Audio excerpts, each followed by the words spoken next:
Hi everyone, it's Patricia Worby, emotionalmasterclass.com, alchemy therapies and my emotional audit. And today I wanted to talk about trauma and loss, particularly obviously the UK has just gone through a huge cultural loss with the death of Queen Elizabeth II. And whether you're a royalist or not, it's been quite a seismic shift actually. If you think that growing up in the UK, and certainly in my lifetime, the Queen was a given. She was always there. In my mother's lifetime, even, and my mother lived till she was 88. She lived throughout my mother's lifetime as well. And so Queen Elizabeth is really all we knew as kind of head of state. Now, obviously, she doesn't make laws, or she didn't.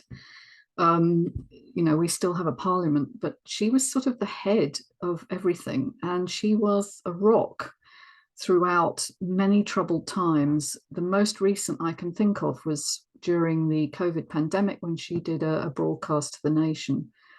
And she ended that with, "We will meet again," which, is paraphrasing an old wartime song of Vera Lynn's, but it's also giving a message of connection and hope. And I guess now that she's gone, it's a sense that there is continuity. And when we die, myself, all of us, we will be united with the people we have lost. And I think it's a timely reminder, actually, that grief is a very physical thing. I mean, obviously, for those of us who didn't know her personally, the grief is more cultural. It's more an awareness of loss, of a sense of identity.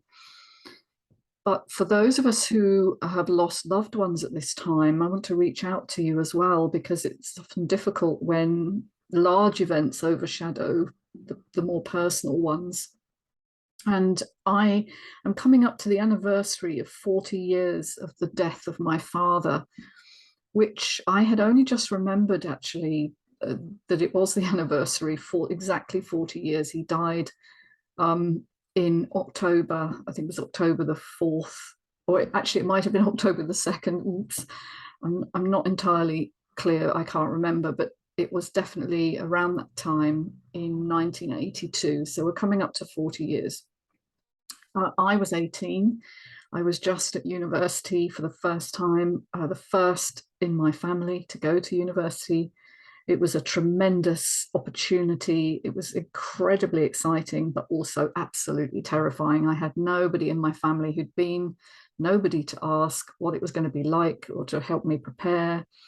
And culturally, I was adrift in a sea of kind of, well, I don't want to say privilege, because that's not entirely true, because this was the generation, my generation, where for the first time university was opened up to people who didn't have necessarily funds to pay for it. And it was actually granted to you by the state. You would have a student income, a grant, in fact. It wasn't a loan as they are now.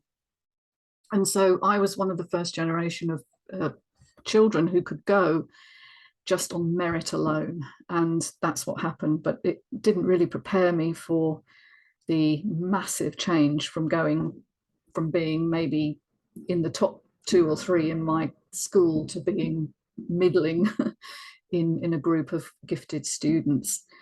And as I've said, culturally, it was very, very different. And I really struggled. But of course, what began the struggle really was the loss of my father in the first week of term of my first year. And hearing that news from my half brother and my brother and my mum was so gut wrenching and so shocking. I actually couldn't take it in at the time. And I can remember the dissociative feeling of going into the student kitchen, making cups of tea for them all as they'd just arrived to tell me. And, that sort of dissociation has kind of lived with me throughout my adulthood as a way of coping with overwhelming events until I've dealt with it, which I have done more recently. So I think trauma and loss is a good time. It's a good time right now to recollect how that affects us so physically, and it changes our behavior patterns in life. And you know, how people are feeling right now. Maybe you've had a loss in your life. I certainly am reminded of the way I felt 40 years ago, because obviously the weather is similar, the time of year, the light, it's all triggers to the unconscious mind. And so we end up maybe feeling sad. We feel maybe depressed for no reason. I've certainly found feeling very low mood. And then because I've had some triggers in my family too, feeling quite anxious about uncertainty and things that have been happening. I've had some family illness as well. So there are all sorts of things going on right now that are hidden, they are unconscious, and really we need to acknowledge them bodily in order to heal them. And one of the things I've learned through my journey is how not to suppress your emotions, and actually to allow yourself to feel and to be soothed. If you didn't learn to self-soothe, then that could be an issue for you, as it was for me. Self-soothing comes about from your experience of usually mothering.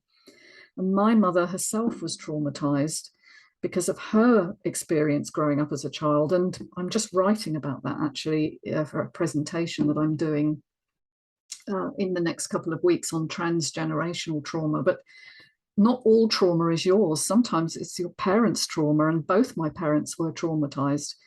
So in my mother's case, it was she had a twin sister. She was the second to be born. My grandmother was unaware that she was carrying twins. This was the 1930s, pre-scan days. And so when my mother popped out as well, my grandmother was really overwhelmed and didn't know how she was going to cope. So her mother took my mum in. So my mum grew up with her grandmother, not her mother. But today we would look at this with shock and horror, because to separate twins is considered unthinkable because of the strong bond that they have.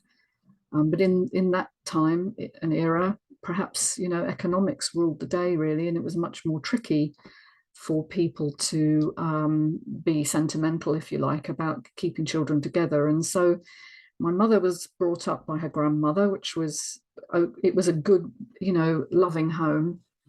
The difficulty came when she was reintroduced back to her mother and her sister, her twin sister, who by this time had got used to being the only girl, and actually said to my mum, go home, we don't want you here. And I quote that because it's in the book, The Dementia Diaries, that I wrote. And also it's in the follow-up book, Life Lessons, Advice from the Afterlife, where I actually connected with my mum after she died, very much against my previous training, my skepticism. I actually healed that wound of loss and guilt and grief, because it was COVID time and I couldn't see my mum, and she died without a visit from me, and we didn't see her actually in the last 8 weeks of her life. And so I felt it was a timely experiment to connect with a friend of mine who does that, and I've talked about that in the interview that Jessica did with me. Jessica is the lady that channels you know, people's consciousness. So I won't go over that here, but what's really interesting is that my mother came through to kind of help me, guide me, and my father too. And so I offer perhaps some comfort to people who have lost their family members, to all those who are grieving the Queen. The Queen, as a human being, has already prepared us. She produced a beautiful film in May this year with the BBC called Unseen Queen, and it's actually a home movies spliced together with her commentary, and I just watched it and it was absolutely amazing. And she said, she was a very wise lady actually, she'd lived to 96, she deserved to be heard really. She'd learned a lot in her lifetime, that the three things that sustained her were faith, family, and friendship. And when she was describing faith, she said it wasn't so much about religion, because she appreciated not everybody had a religious faith, but it was about a belief in the spiritual, the importance of spiritual connection in the world, and a belief in something greater than yourself. And I thought, well, if I was, you know, if I was near the end of life, producing a film of my life, I would probably put the spiritual very high up also. And family definitely has become far more important to me as I've grown older.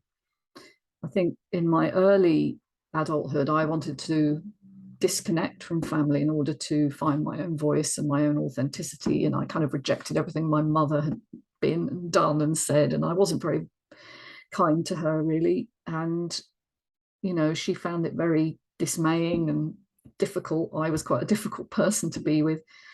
But we endured. And towards the end of her life, we did heal a lot of that.